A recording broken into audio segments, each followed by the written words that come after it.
চিংড়ি এটা সবার একটা মানে পছন্দের খাবার। চিংড়িটা সেটা ছোট হোক আর বড় হোক, চিংড়ির যে কোনো প্রিপারেশনে কিন্তু অনেকের কাছে ভালো লাগে। এটা ভাজি, ভুনা, তরকারি দিয়ে হোক। তো আমি আজকে একটা রেসিপি করতেছি, আপনারা ভিডিওটা দেখতে থাকুন, বুঝে যাবেন কি করতেছি। এখানে আমি রেসিপিটা করার জন্য কুচো চিংড়ি, যেটা ছোট ছোট চিংড়ি হয়, ওগুলোকে নিয়ে নিয়েছি। এটাকে আমি শিলনোড়ায় খুব ভালো করে বেটে মিহি পেস্ট করে নেব, যাতে এটার কোনো ধরনের মানে কাঁটাযুক্ত কোনো অংশ না থাকে। আর সাথে এখানে আমি মসুর ডাল একটু ধুয়ে ভালো করে এটাকে পানিতে ভিজিয়ে রেখেছিলাম, তারপরে ওটাকে আমি পেস্ট করে নিয়েছি। তো আমার চিংড়ি মাছ এবং ডাল দোনোটারে কিন্তু বাটা হয়ে গেছে। আমি এটা শিলনোড়ায় বেটে নিয়েছি। আর এটা ব্লেন্ডারে কিন্তু এতটা মিহি পেস্ট হয় না, আমি একদম খুব মিহি পেস্ট করে নিয়েছি। এরপরে এটার সাথে আমি কিছু মশলা অ্যাড করে দিচ্ছি, যেমন কাঁচামরিচ কুচো, পেঁয়াজ কুচো, ধনেপাতা, একটু আদা রসুন বাটা, আর একটু গরম মশলা বাটা। সাথে একটু দিয়ে দিচ্ছি শুকনো যেই মশলা হয় সেটা, জিরে, ধনে, হলুদের গুঁড়ো, লবণ। এগুলো দিয়ে আমি এটাকে খুব ভালো করে হাত দিয়ে মেখে নেব। এটা আপনারা এখন হয়তো বুঝেই গেছেন অনেকে যে আমি কী করতেছি। যারা আমার ভিডিওটা দেখা শুরু করেছেন, সবার কাছে একটা রিকোয়েস্ট থাকবে, অবশ্যই একটা লাইক দিয়ে ভিডিওটা দেখবেন।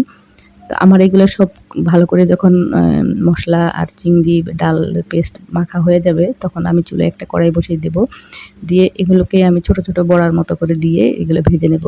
তো এটা কিন্তু এভাবে ভেজে যখন আপনি তুলে নেবেন, সেটা কিন্তু একটা চিংড়ি মাছের যে বড়া হয় সেটা হয়ে যাবে। এটা গরম ভাতের সাথে একটু ডাল হলে কিন্তু একদম জমে যাবে খাবারটা। এক ফালি লেবুর রস আর এই চিংড়ি বড়া, এক বাটি ডাল, গরম ভাত, একদম পুরা বাঙালি একটা খাবার, খুব মজা লাগে খেতে। আপনারা কিন্তু এভাবে ট্রাই করতে পারেন। তো আমি এগুলো বড়াগুলো ভেজে নিয়ে কিন্তু এটাকে আরেকটু প্রসেসিং করব। তো বড়াগুলোকে আমি আসলে এপিট ওপিট করে একটু লাল লাল করে ভেজে নিচ্ছি। আমি কিন্তু কোনো রকম মানে বড়া একদম গোল করে শেপ হতে হবে বা কিছু এরকম না।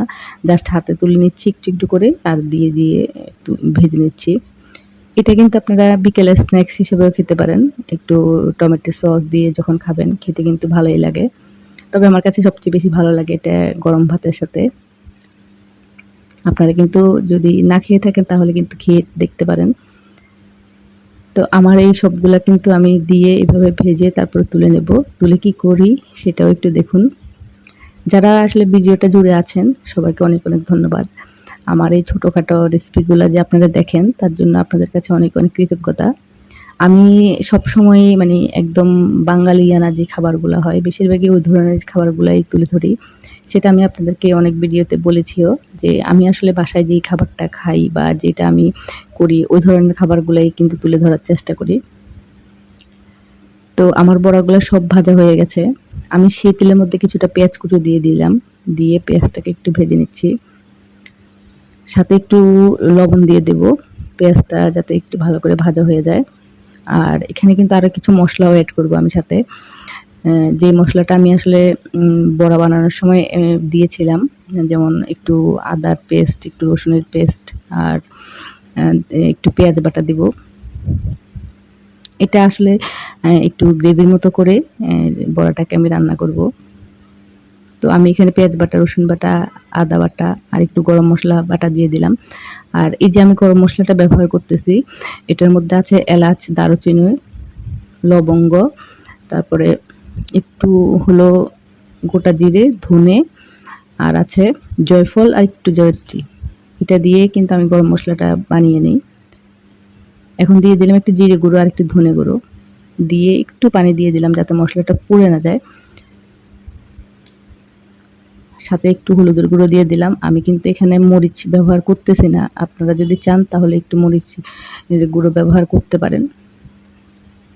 তো মশলাটা খুব ভালো করে যখন কষানো হয়ে যাবে, তখন আমি এখানে বড়াগুলো যে ভেজে তুলে রেখেছিলাম ওগুলা এটার সাথে দিয়ে দেব।